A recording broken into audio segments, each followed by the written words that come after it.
pasado con día de noche, lo llevo en el recuerdo, no lo olvidaré, me cambiarán los tiempos, con ella lucharé.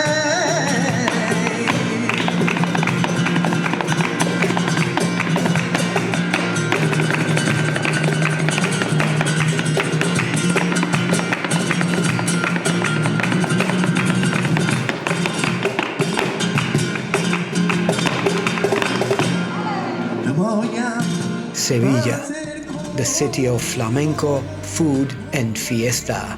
Its name is believed to be derived from the word Hisbal, from the Phoenician language alluding to Baal, one of the pagan Phoenician gods, or from the word Spal, from the indigenous Tartessian language which means flatland, and it is believed that one of these peoples were the founders of what later will become Sevilla. After the discovery of America in 1492, Seville became the economic center of the Spanish Empire. The Catholic monarchs founded the Casa de Contratación, from where they directed and contracted trips, controlled the wealth that came from America, and together with the University of Mercaderes, regulated relations with the New World. During the 16th century, the city experienced great development and transformation, which led to the construction of some of the most important buildings in the historic center. The current capital of the region of Andalusia has the largest old town in Spain and is the sixth largest in Europe. Sevilla is one of the cities with the most catalogued monuments in Europe. Among its most representative monuments are the Cathedral, the Alcazar, the Archivo de Indias, and the Torre de Oro. The first three declared World Heritage Sites by UNESCO in 1987. Our first stop in Sevilla is the famous Plaza de España, or the Square of Spain. Located in Maria Luisa Park, it was designed by the architect Aníbal González and was built between 1914 and 1929. The Plaza de España of Sevilla appeared in movies like Lawrence of Arabia, The Wind and the Lion, and Star Wars Episode II: Attack of the Clones.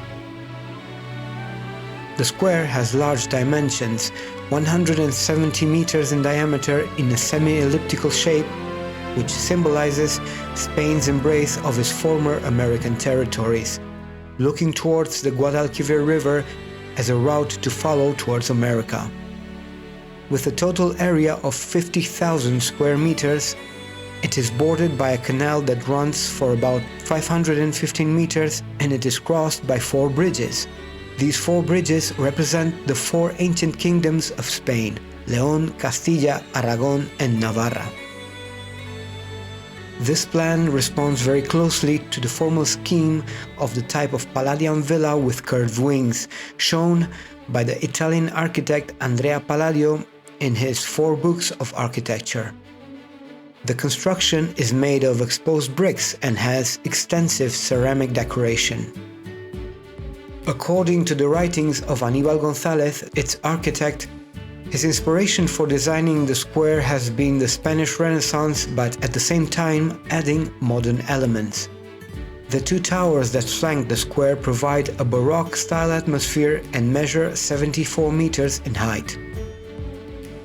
And remember, if you enjoyed this video, give it a thumbs up, consider leaving a comment, and definitely subscribe to watch more videos like this one. Our next stop is the Royal Alcazar of Sevilla. The Royal Alcazar of Sevilla is one of the oldest palaces in use in the world. A palace that has experienced different stages in time.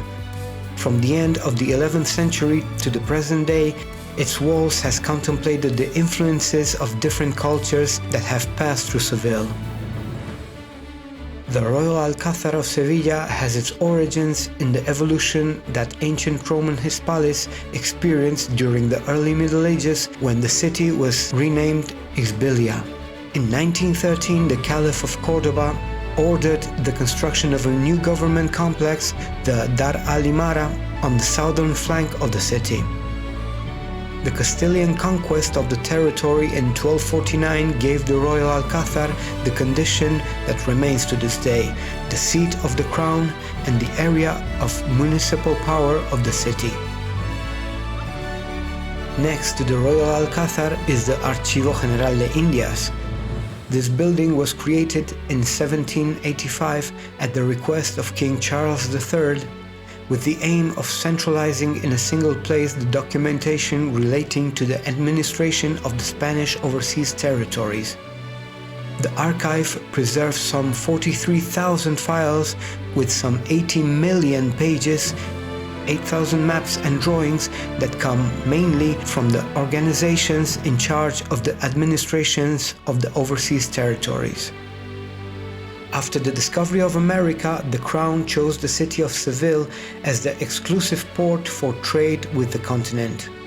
The General Archive of the Indias is a freestanding building with a square-shaped plan and central patio.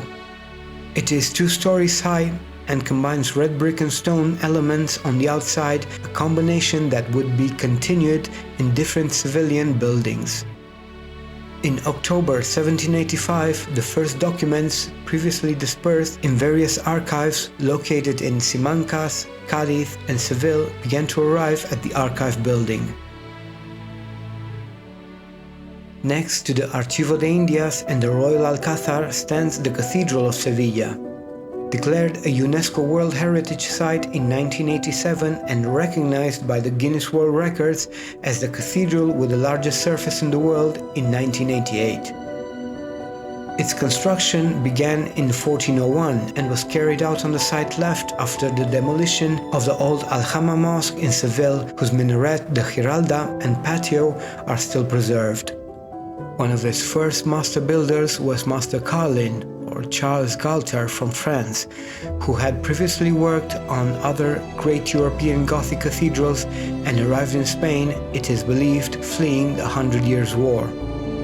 The construction of the cathedral was officially finished in 1506, though additional works were done throughout the centuries. On the outside it has 3 doorways on the facade of the feet, 1 on each arm of the transept and 2 at the head. It also has another door that leads to the patio of the orange trees and another that communicates with the church of the tabernacle, and finally the Puerta del Perdón, or doorway of forgiveness, which is the access door to the patio of the orange trees. The cathedral has 5 naves that are distributed facing east.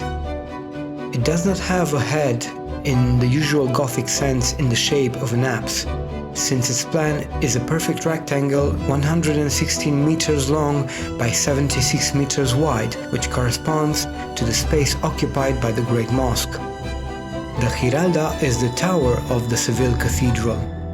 It stands out for its height of about 104 meters, which makes it visible from much of the city.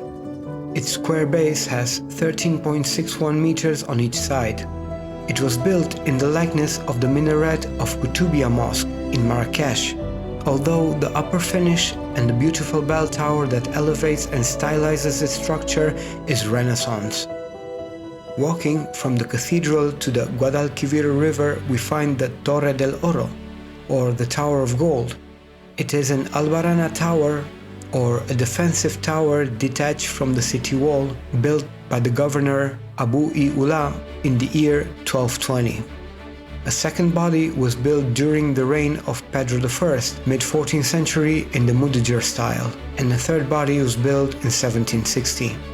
The first body measures almost 15 meters in diameter, and the whole tower is about 37 meters in height. Even though Sevilla has a lot more to offer, we just wanted to highlight the top things you definitely need to see when visiting the Spanish city. I hope you enjoyed this video. My name is Alex Moraras. Give it a thumbs up, consider leaving a comment, and definitely subscribe to find out more things to visit when you come to Spain.